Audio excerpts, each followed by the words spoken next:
So far, we've explored what the mind is, who you are, your thoughts, and how your mind creates your world.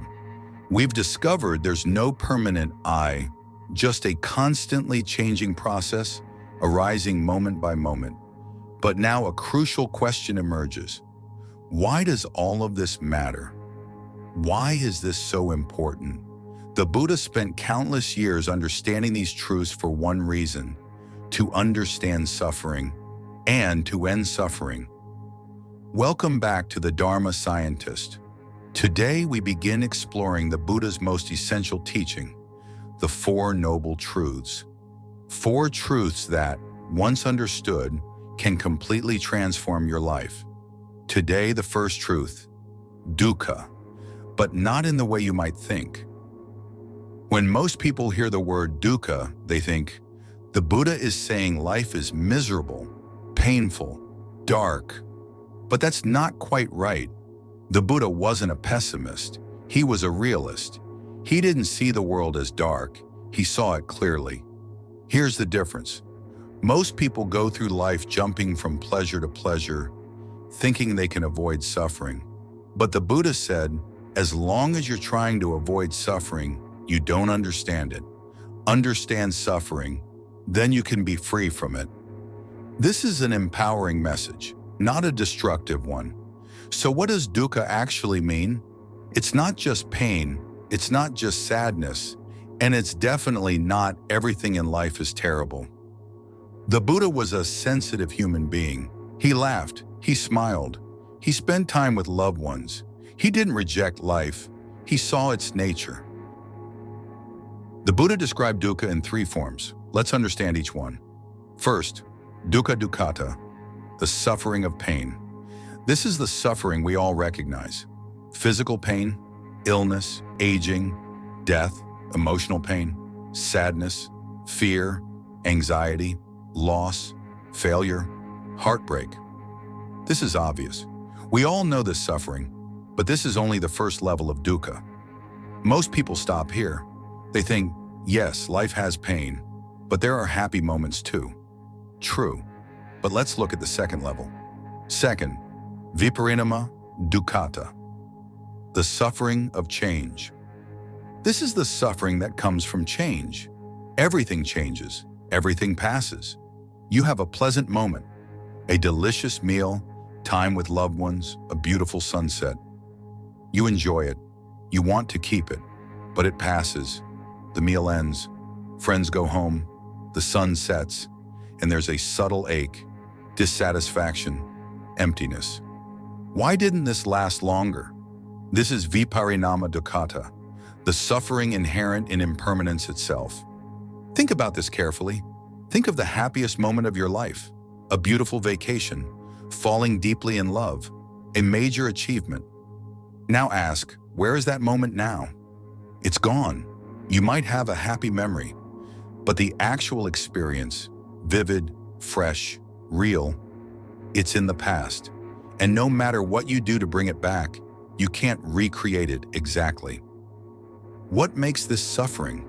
Not the pain, the clinging, trying to make permanent what cannot be permanent, trying to stop what cannot be stopped.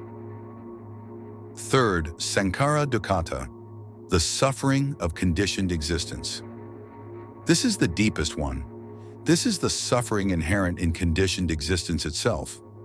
Remember what we talked about. You're not a permanent I, you're a process, constantly changing moment by moment. The five aggregates, form, feeling, perception, mental formations, consciousness, they exist dependent on conditions. They require constant effort to build and maintain. Think of it this way. Your body is constantly repairing cells, using energy, removing toxins.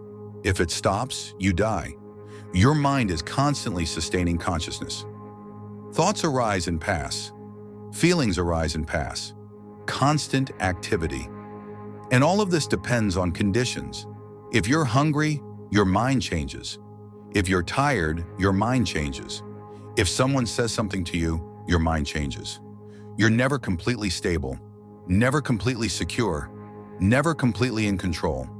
This is Saṅkhāra-Dukkhatā, the inherent instability of conditioned existence. Now you might be thinking, this sounds terrible. Is everything suffering? No, listen carefully. The Buddha isn't saying there are no happy moments. He's not saying life isn't worth living. He's saying happy moments exist, but they're not permanent. Beauty exists, but it changes. Pleasure exists, but you can't hold on to it. The difference is understanding. Most people live like this. They try to avoid unpleasant things. They try to grab on to pleasant things. They chase after happiness, more happiness, just a bit more. But the unpleasant things still come. The pleasant things still go. The happiness is fleeting, and they're like someone on a treadmill.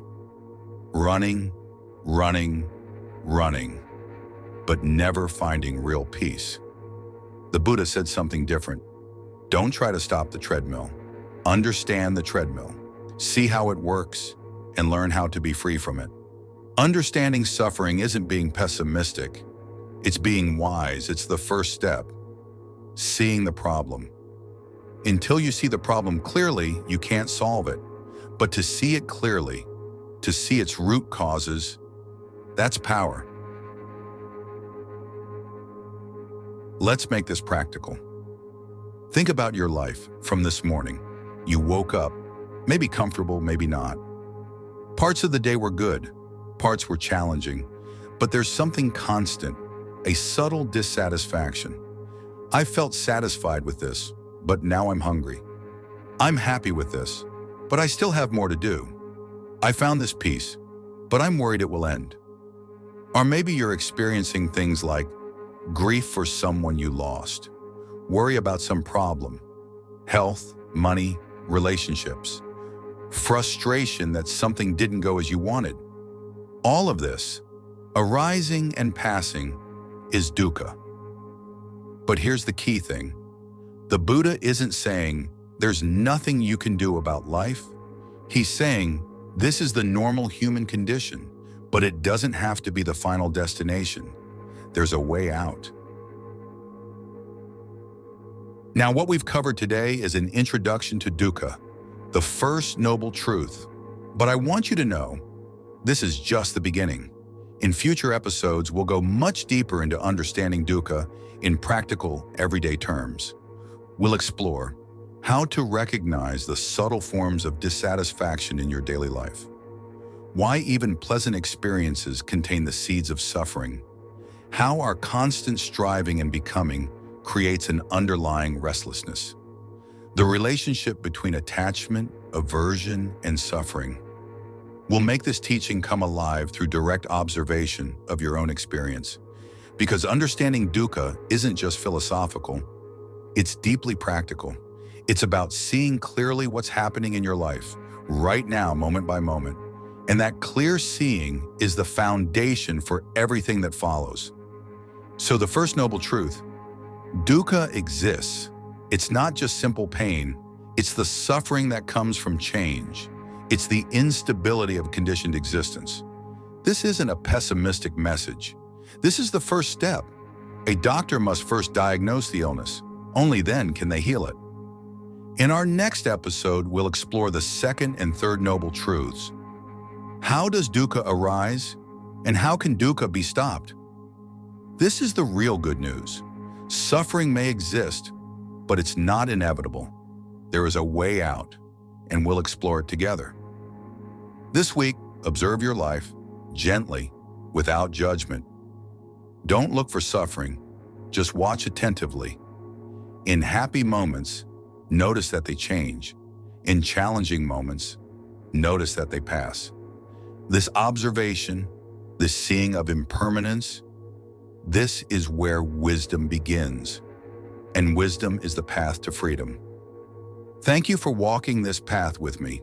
See you in the next episode.